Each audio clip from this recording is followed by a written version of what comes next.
La tecnología puede sacar lo mejor o lo peor del ser humano. En la superficie o en las profundidades de la red, los ciberdelincuentes acechan en silencio y sin descanso. Te contaré algunos casos y operaciones a manera de historia, donde la línea entre la lógica y el caos era tan delgada como un hilo de código mal escrito.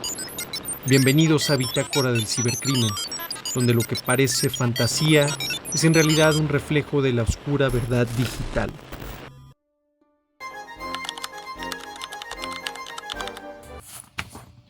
Hola, ¿qué tal amigos? Los saluda Ciberagente. Hoy abriremos un caso en donde las lecciones digitales a la sociedad mexicana, que muchas veces por desinterés, desconocimiento, deja de lado el pensar que podría haber riesgos latentes por el simple hecho de tener interacciones a través de plataformas. Esto se matiza en delitos, que traducidos a la realidad pueden ser de lo más grave y poco se cuenta de ello. Hay temas de los que poco se ha abordado en la trinchera reactiva.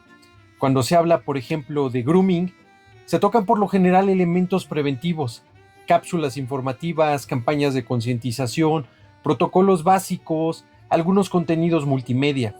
Diversas policías cibernéticas en México tienen campañas para todo este tipo de delitos. Infografías, talleres en escuelas, pláticas a padres, etcétera. Sin embargo, cuando se trata de una situación real, cuando la víctima tiene nombre, rostro y familia, hay otros factores que se suman: rutinas, omisiones, brechas digitales, negligencias y sobre todo la falsa sensación de seguridad de "a mí no me va a pasar", o por el hecho de ser digital no tiene una repercusión en el mundo material. El caso que les cuento el día de hoy inicia en la zona sur de la Ciudad de México, una colonia en donde convergen dos escuelas primarias y dos escuelas secundarias en la cercanía. La oferta educativa para este tipo de niveles básicos es notoria en aquella zona. Al menos en ese punto, cerca también hay un hospital, lo que le da a la zona un movimiento constante. Ambulancias, transporte público, comercio informal. Por obvias razones, no daré el dato exacto de la colonia. Dentro de esa zona, recuerdo bien que se encuentra un parque, un cuadro verde encajado entre el concreto. Enfrente, unidades habitacionales. Edificios como los que hemos visto mil veces. Balcones con ropa tendida, ventanas con cortinas a medio cerrar, tienditas en la planta baja. Nada que pareciera fuera de lugar. Algo normal. Nada que hiciera sospechar que desde esas mismas ventanas se tejía algo completamente distinto. Desde hacía ya unos meses, un par de delincuentes, por cierto, eran hermanos, vecinos del lugar, optaron por comenzar un negocio aprovechando lo que la zona les facilitaba: menores de edad, desplazándose sin supervisión en distancias quizá cortas. Vecinos que se conocían solo de vista y de buenos días. Familias que por necesidad dejaban a sus hijos, los cuales caminaban solos rumbo a la escuela, que relativamente estaba cruzando la calle. Ellos vivían en una de las unidades habitacionales donde residían todas estas familias que solamente tenían que atravesar la calle para pasar el pequeño parque de no más de 2 calles, algo pequeño, y llegar a la escuela, así dejar a sus hijos. Con el paso del tiempo y con la confianza que la zona generaba, muchos de los padres optaban por dejarlos ir solos, viéndolos únicamente desde la ventana o desde su balcón, pensando que ese rango visual era suficiente como medida de seguridad. Desde la puerta de su hogar a la escuela no hacían más de 2-3 minutos. Los hermanos comenzaron a identificar algunas de las familias y sus respectivos hábitos: la hora a la que salían, cuántos hijos tenían, qué tipo de trabajo realizaban los padres, quién estaba prácticamente fuera todo el día y quién llegaba de noche. Todas las rutinas estaban trazadas. En otras palabras, elaboraron un mapeo de vulnerabilidades. ¿Quién era más fácil de observar? ¿Quién tenía menos supervisión? ¿Quién tenía hijos con acceso a un teléfono propio? Esto fue fundamental. Todo con la intención de incursionar en un negocio ilícito de traslado de infantes hacia las zonas de turismo extranjero que más son visitadas, al menos en México, donde se vuelve un paraíso para ellos, pero también un mercado para las prácticas que nadie quiere reconocer abiertamente. A través de un contacto, uno de los hermanos comenzó a entablar comunicación con un mesero local de aquel estado que brilló por décadas como una de las playas que todos querían visitar y que en fechas más recientes fue azotado por algunos desastres naturales como huracanes. Creo que muchos saben a qué estado me refiero. No hace falta decir su nombre. El amigo en común de ambos hermanos trabajaba a diario ayudando a un restaurante a orillas de la playa, llevando comida, bebidas, simpatizando por propinas mayores y obviamente en monedas extranjeras. Y sobre todo, dando indicaciones como lugareño. Este factor fue primordial para iniciar el negocio. En ese escenario, los visitantes de otras latitudes, entre bebidas, música y confianza, llegaban a preguntar por excesos de todo tipo, sustancias, lo primordial, fiestas privadas y algunos más por menores, ofreciendo dinero por información, por contactos, por aquello que se mueve siempre entre susurros. Al revisar el contenido de las primeras conversaciones entre los hermanos y el mesero, quedó claro el tono. El mesero les planteaba la idea de llevar niñas y niños de la Ciudad de México hacia ese estado, tenerlos en el lugar en donde él vivía, asegurando que tenía un patio amplio en caso de tener que ocultar los productos. Saben a lo que me refiero. Las cantidades que podían cobrar por día eran altas y obviamente llamativas. Ese lenguaje de mercancía, de producto, de cifras, fue lo que terminó de sellar la alianza. Al menos 3 menores fueron víctimas inmediatas, con una pérdida de inocencia y exposición a un mundo que no se le desea a nadie. Detrás de cada uno de ellos, familias que de un momento a otro cambiaron su modo de vida por completo. Pasaron de la rutina escolar y laboral al desgaste de búsquedas, llamadas, revisiones de cámaras, filas en instituciones y trámites burocráticos que en muchos casos solo les devolvieron decepción tras decepción. Entendemos todo esto. El cuarto menor fue el que generó que se empezara a trazar toda la línea de investigación y la razón por la que hoy puedo contarles de este caso. Uno de los hermanos, como un vecino convencional, entablaba conversaciones con la gente del edificio. El comentario casual en la escalera, el buenos días, la pregunta por el trabajo, por la escuela, pero sobre todo por los hijos, disfrazado de buenas intenciones. El otro, desde la ventana, monitoreaba quién entraba y quién salía, qué niños salían solos, quién llevaba mochila, quién traía teléfono en la mano, mientras iba caminando hacia su rumbo. Su forma de comunicación interna era a través de WhatsApp, mensajes cortos, instrucciones puntuales, sin mayor sofisticación tecnológica. Todo lo anotaban en un cuaderno, para después analizarlo con una lógica delictiva bien organizada. Los perfiles que comenzaron a buscar eran niños y niñas entre 7 a 10 años de edad en promedio, lo suficientemente pequeños para ser manipulables, lo suficientemente grandes para desplazarse solos y también que tuvieran acceso a redes sociales. El modus operandi se repetía, casi calcado entre cada uno de los casos. A raíz de observar qué prendas vestían, qué caricaturas traían en sus mochilas, qué personajes aparecían visibles en sus sudaderas o playeras, vestimenta en general, iban tomando cada uno de esos puntos de los gustos de personajes y cosas que les llamaban la atención. A algunos les gustaba la caricatura de moda, a otros algún show, usualmente de payasos que veían por YouTube o contenidos de creadores infantiles. Con todo eso alimentaban un perfil psicológico básico, trazando a sus víctimas.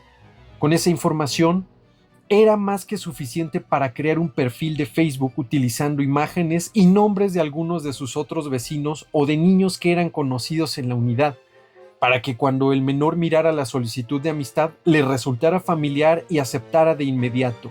No era tan complicado hacer una búsqueda por nombre y apellido para dar con los menores.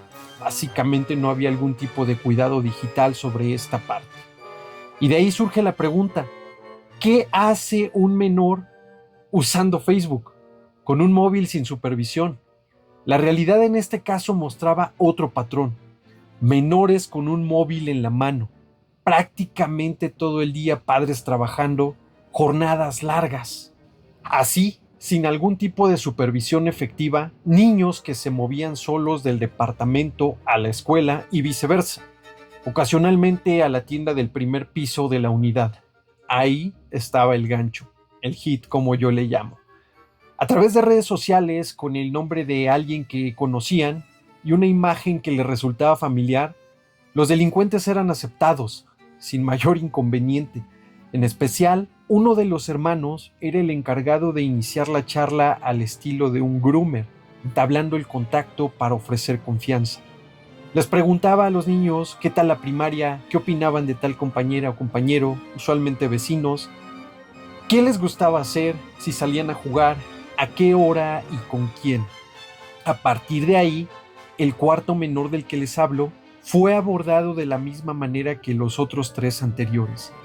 Facebook, confianza construida, conversaciones aparentemente inocentes y luego el golpe. La invitación a la fiesta de cumpleaños en la que supuestamente habían rentado un salón de fiestas y donde su supuesto tío pasaría en un taxi por ellos. Los menores, con un entorno familiar disperso y padres saturados, avisaban: voy a ir a la fiesta de cumpleaños de X vecino. Su tío va a pasar por mí en un taxi, justo en el parque.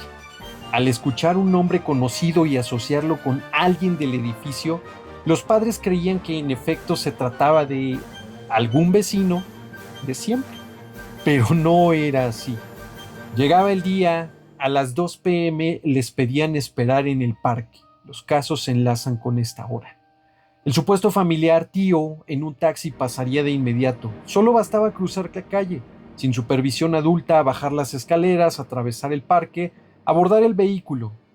Más adelante subía el otro hermano y ahí se aseguraban que el menor quedara indefenso para el resto del trayecto.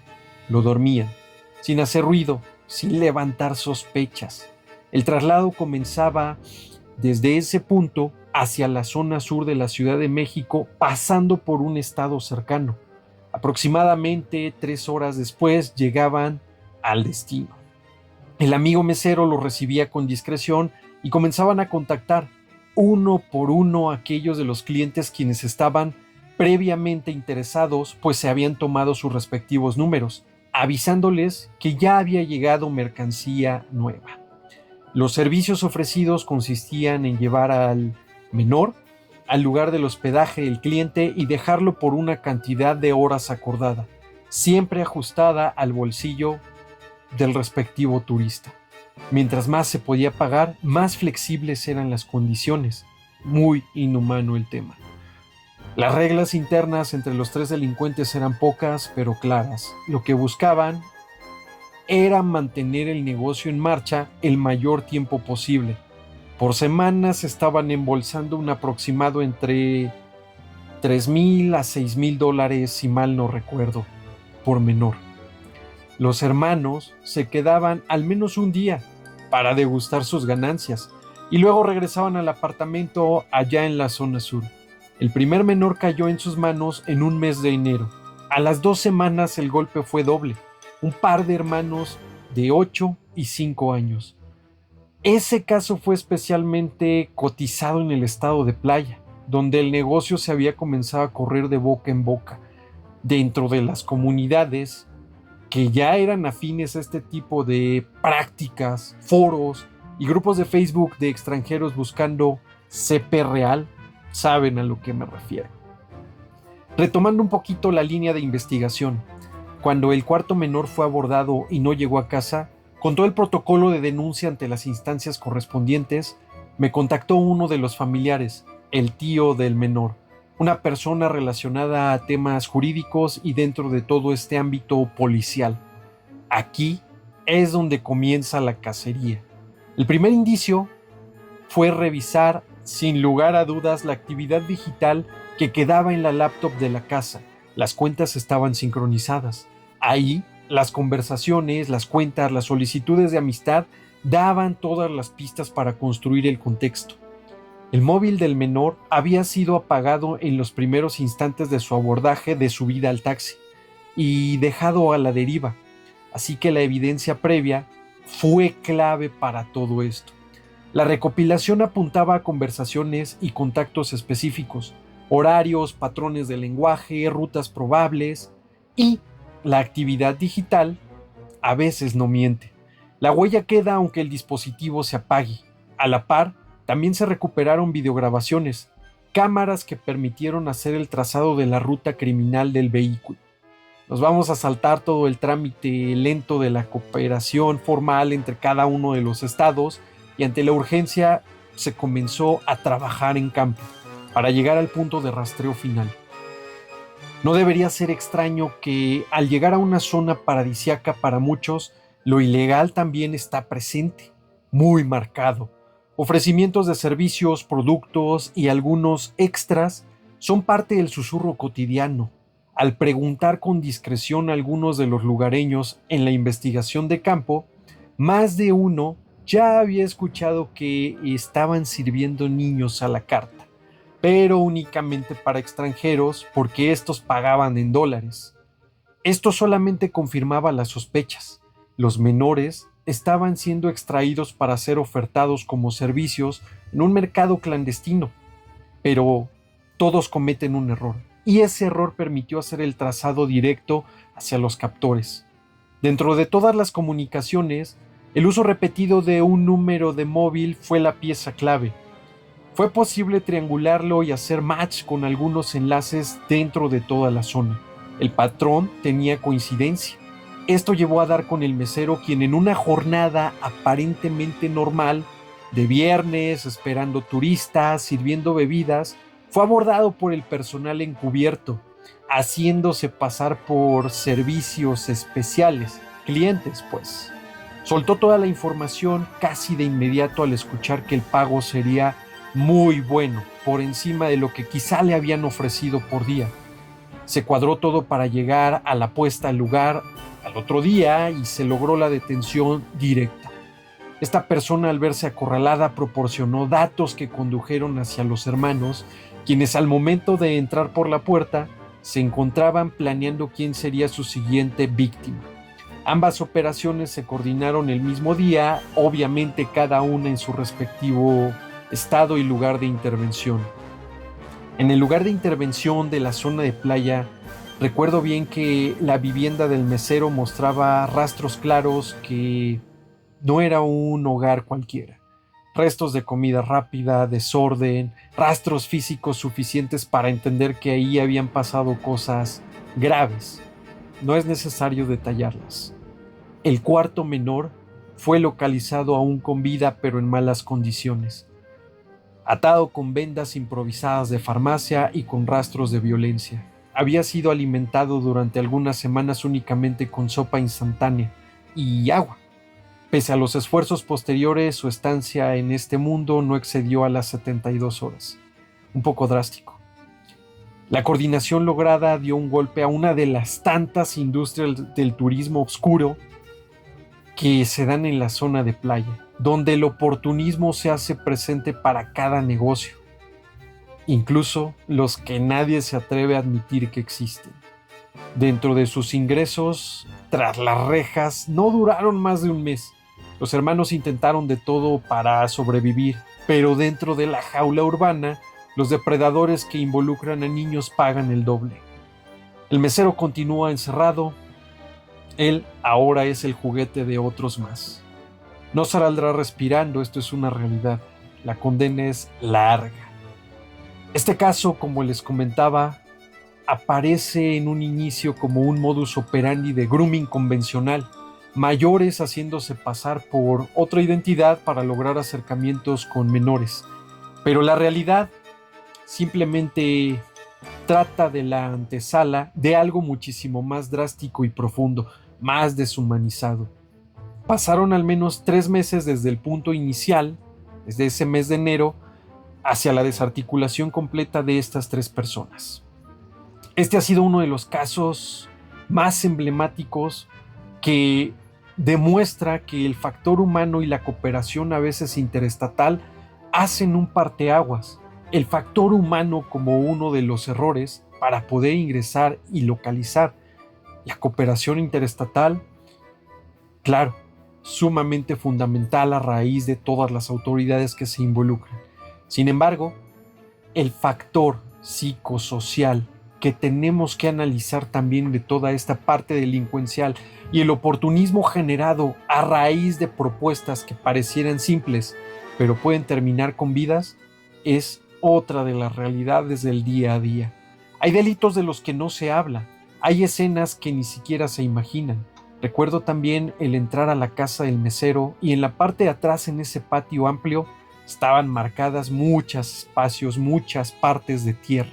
Tierra cubierta en montículos. Al menos se rescataron a los cuerpos de los menores.